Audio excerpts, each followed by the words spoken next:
And welcome back to the show, guys. But before we get into today's business, I have to say I am so sorry, guys. I apologize to you 100% as I have failed to recognize the most important people to this channel.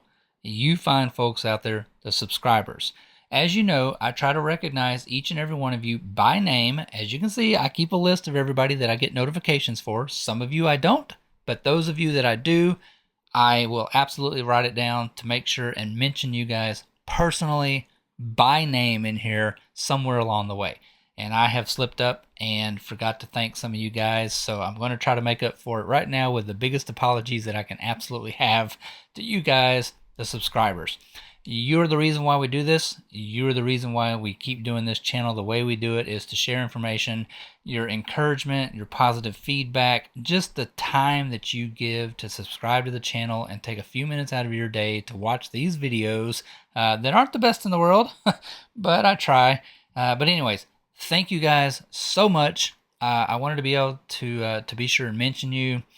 Since the first of the year, I've just been so busy with work and motorhome projects and some opportunities and some obligations that I have to go and help some fine folks out there in the world of motorhoming, as well as the Jeep or off-road racing or whatever it is. So anyways, thank you guys so much. I wanted to be sure and put you in here to recognize you again for the time that you give to this channel. None of this would be possible without you guys. And now, on to the show.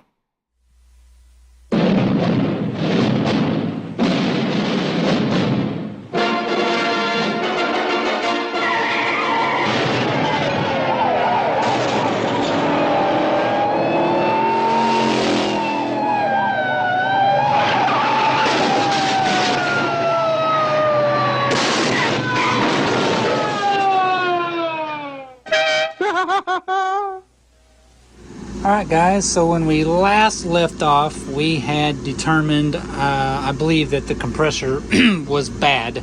As you saw, we went through some leak repairs and replacing some fittings and stuff like that on the motor. And I went ahead and charged it. I put a can of Freon in it and we turned it on. The clutch engages just fine, but once the compressor starts turning, there was no pressure differential across the gauges. It just stayed the same. Now that could be another problem other than the compressor. However, I think that's a slim marginal problem that it could have been, and it was most likely the compressor being the failure. So as you remember, we went on the hunt to find a new compressor, which we have right here. Also, while I was working on the system, there was no signs of metal in any of the lines, no metal shavings off the back of the compressor. I didn't find anything in the fitting and everything like that. So that's why I say the other problem that it may have been, I don't think it is. I think it's the compressor. Now, having the new compressor sitting next to the old compressor, I am now confirmed that yes, the compressor is bad. This one turns just there's no resistance. There's nothing there. Absolutely nothing. The new compressor, although it does have caps on here, they are very, very loose, and it is very, very hard to turn until it breaks over the compression strokes inside the compressor. So 99% sure the compressor is bad. Now, to go on the hunt to find a compressor, there's a million miles of paperwork that come with this motorhome. They're all in the closet in a box in there, and I'm sure maybe there's some information about the AC. I don't know. I didn't go through all the trouble. My old compressor did still have the sticker intact with a part number on it, and it was made by International Components Engineering. So I went online, I Googled International Components Engineering with this part number for an AC compressor, and I found it, which gave me some additional part numbers. I then took all those part numbers, wrote them down, started Googling each individual part number, looking for commonalities, and I ended up coming across this compressor right here. I also had this one, so I knew exactly what it looked like. I matched up all the ears, the fittings, the belt drive system. Everything was identical, and the part number on this one crossed over through a couple of different part numbers back to this original part number. I believe, don't get me wrong, but I think this is a Sandin style compressor that I ended up getting. It has a 4-year warranty on it, and I paid $212 for it online through like AC Parts Warehouse or something like that. It does not come charged with oil, so we will have to get an oil charge before we go to getting crazy and running this thing and everything like that. But anyways, it is the exact identical AC compressor that was originally equipped on the coach.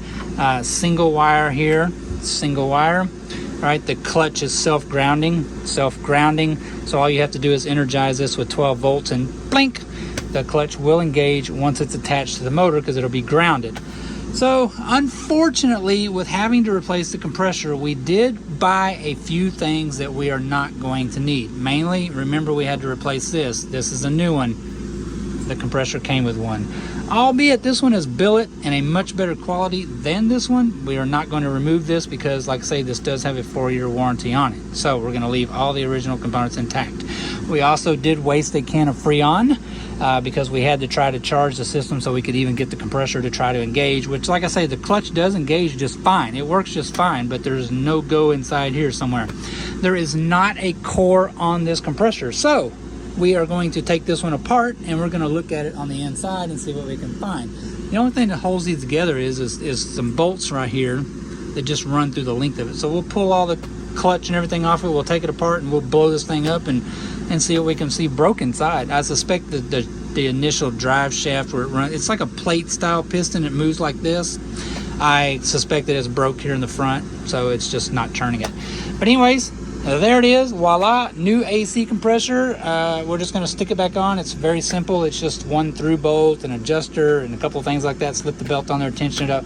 Like I say, we will have to go back to the parts house though and get us an oil charge and one more can of Freon before we get busy to charging it up and seeing whether or not it's going to work. But anyway, let's get this compressor back on there and move on.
Back on, got the main bolt through there. We'll get the belt put back on it. The belt looks pretty much brand new, so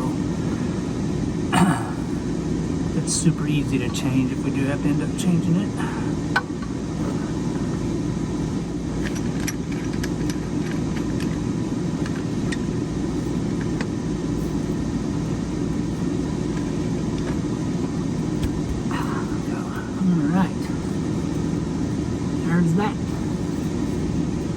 Alright, as you saw, there's really not much that holds these things on. There was the one long through bolt that goes all the way through this bracket right here, and then it just goes between the two ears here on the opposite side lower corner. And then the only other thing that holds it is right here in the front, which is kind of hard to see now, but let's see if we can get up in here a little bit. There's this adjuster arm right here. Alright, you see? So the way that thing works is there's a solid block right here that bolts to the bracket, and then it's got a threaded rod that runs through it, and the eye here, right here on the end, swivels, and it bolts onto the ear solid. So to adjust the belt, all we have to do is loosen the jam nut off right here, and then we turn the whole entire stem. All right, we either run it all the way in and it pushes. Let me get back out here. If we run the through bolt in, it pushes up on the compressor and tightens the belt. So to loosen it, you loosen the jam nut, you back it out, and it will let the compressor swing down, take the belt off. That's it. That's all that holds that compressor on there. Very, very easy. So we're gonna hop back in, we'll get the lines put on, we will go ahead and put, it's pretty good. You don't want this belt super tight. If you get it too tight, it just eat the front bearing and the clutch right out of the compressor. So generally you want it where you can rotate the belt about 90 degrees, like that, okay? If we go to try to twist it all the way, well, it gets very, very hard, but 90 degrees is very, very easy. It's just a rule of thumb. There's no scientific method to that. They make a belt tension gauge if you want to get real crazy on it, but it's only about the 4,000th belt I've ever changed in my lifetime, so you just get a knack for it. But anyways, we're going to finish getting that adjusted. We'll get all the bolts tightened up, we'll get the lines put on, and we will go ahead and get a vacuum pulled on the AC compressor. Alright, so all we did was we just got all our 3 bolts tightened up and hooked the lines up. We got the gauges hooked back up. The vacuum is running on it now.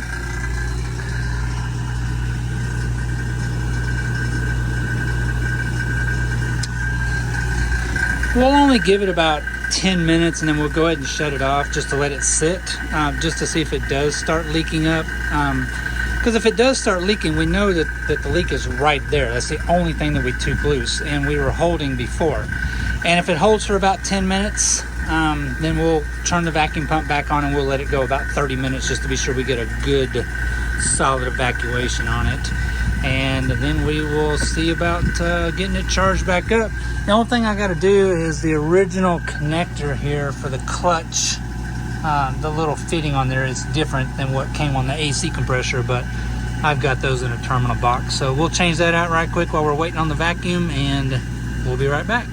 All right, so it's time to get it charged up. We got to put an oil charge in it. The manufacturer's recommendation on the compressor is 85 grams. Which is exactly what comes in one of the oil charge that you buy. That's just an industry standard pretty much. So let's get this dude charged up. So we got the Freon hooked up to it and we're gonna fire it up and see if we can't start getting some charge in this thing. See if it's gonna cool. Hope for the best. What are you doing? I told you, you already inspected it. It's ready to charge the system up. Come on, let's go. Come on. Come on. Let's go.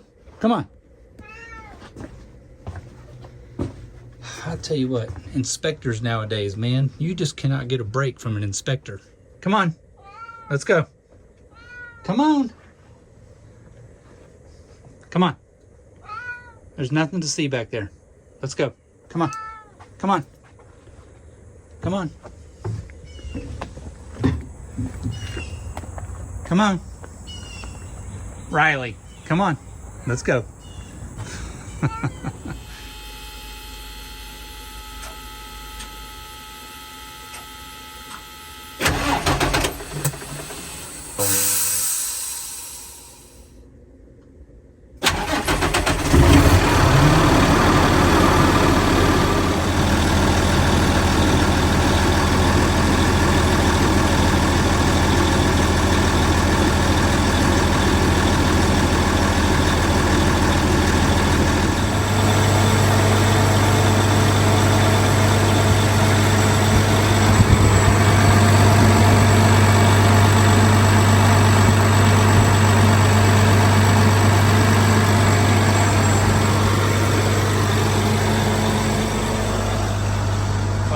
Really cheap gauges, which is the reason why the high side is fluttering so bad, but we got it holding about 26 on the low side, and yeah, feeling pretty good. It's only blowing about 48 degrees out of the vents, but I mean, that's pretty significant. I mean, it's like 95 degrees outside today, and well, I mean, it is a 40-foot run from back there to get up here to where the AC is and everything like that. So, man, that's loads better. It feels really nice. If I could get it, it's still coming down really slowly, reading about 48 degrees. I'll take 48 degrees. Alright, here goes a little bit of inexperience on air conditioning systems. Bear with me. Really and truly, you should charge these by weight. It takes a certain amount of Freon in there, and I'm sure there's a spec for exactly how many pounds of Freon this system will take. I mean, it is large, right? It's a long ways to go from back there in the compressor all the way up here. So all of that cold air that's coming out, coldness, right, to where it comes up here and does its pressure drop, you know, that's a lot of run to get cooled down in there, and then make a pressure drop up here and get all this stuff cooled down. So 48 degrees, I'm tickled to death with right now. I suspect it will get colder the longer it sits here, and as we get going down the highway, of course, and get airflow. I mean, we got the fan obviously blowing across the core back there, but as you get airflow going across it and you get everything cooled down where it's supposed to be. Anyways, it really should be charged by weight. I don't know the weight, okay? I know there's a spec out there for it, but generally speaking, when you get one charged properly, your differential between your low side and your high side is what you're looking for. If your low side is running too high and your high side gets too high, you could have it overcharged, right? So what we're looking for is it to hold a happy median in there, probably between 25 and 30 pounds on the low side without the compressor cycling on and off at elevated RPM, which I've got the cruise set and so the idle up on the engine. We're not cycling, so the compressor is holding a consistent about 26 pounds on the low side. That's what I'm looking for. Just kind of a cheap method, because again, I don't have the exact spec for the weight of the Freon that's supposed to be in here. So I'm charging it kind of off of feel, guys, which is not the way to do it. I understand. And all the armchair mechanics out there are going to jump on this and want to trash talk it, and that's fine. But it's just a general rule of thumb that when your air conditioner is charged properly, you should have a really good differential, probably somewhere around, like I say, 25 to 30 on the low side, about 300 on the high side. That pressure drop across your orifice, your expansion valve, whatever you want to call it, is what cools the air. It's called the JT effect. It's just a gas at high pressure, goes through an orifice, it drops to extremely low pressure, and it will get cold. It's just science, and that's what makes them cold. So go ahead and trash talk it about not weighing it and blah, blah, blah, blah, blah, but it's working. So anyways, again, well, we are down to about 47 degrees now. See, it's consistently starting to get a little cooler over time. Again, it's a long ways to go, but man, this is a lot better than it blowing out 90-degree air through the vents when you're going down the highway with no air conditioning. So yes, what are you doing? I'm enjoying my cold air blowing across me. Feel it. Feel my cold air. Ooh. See? That's what I'm talking about, right? We're used to this being like 90 and 100 degrees blowing across us when we're driving down the highway. So I'll take whatever we can get. So anyways, that is what it is for right now. Whew. That is much nicer, I tell you. Man, you can sit up here in the microwave oven now and not sweat to death. Huh? It's nice. It's nice. So much better. And they told me dash airs never work, don't worry about it. Whatever. Anyways, it's still getting cooler. It's about 48 degrees now, 47 degrees. Holding pretty steady right there. That's just fine with me. I don't suspect it would ever get as cold as like a car AC, obviously. I mean, that's a long ways up here, but there you go. Don't be afraid to tackle a project and try to fix it when somebody says it can't be done, or it don't need to work, or it never works right, or whatever. Just don't buy that crap anymore. So up here, if we grab the low side line, ooh, it's sweating really good up in there too. Yeah, that's good. That means it's getting cooler. Yeah, buddy, feels great. Awesome. Anyways, there it is, guys. It's just a little inspiration to try and learn to fix things, right? Don't necessarily run to the shop every time something goes wrong on one of these things, because thousands of dollars that they would charge to fix these, and just a little investigation and checking and poking around and feeling and research and stuff like that, we were able to fix it. Yes, again, armchair mechanics, I know, here it goes. I did have AC gauges. I do have a vacuum pump. I do have tools. I mean, yes, I do have a little bit of mechanical knowledge on my background, but that shouldn't deter you. All of the tools that I used on here, the gauges, the vacuum pump, all that stuff can be rented or purchased, very low prices. I mean, O'Reilly's, you can get all that stuff at O'Reilly's. You go up there and you rent it. Anyway, maybe it'll inspire you to try to learn. Continuing education, that's what it's all about. But until next time, thank God the Country Coach Dash Air is nice and cool to blow across me up here in this microwave oven when we're driving down the road. So I really appreciate you guys watching. Thank you for taking your time to watch. If you want to bash it, whatever I did, and you feel that you're better at it, let me know, please. I always like to learn stuff. Again, it's called continuing education, guys. And I'm not afraid to try to learn something new. So again, thank you. I appreciate y'all coming along. Thank you for watching. If you're subscribed, well, again, you never know what you're going to get on this channel, because you never know, right? One day it could be this, one day it could be that. So anyway, I appreciate y'all guys. See y'all on the next one.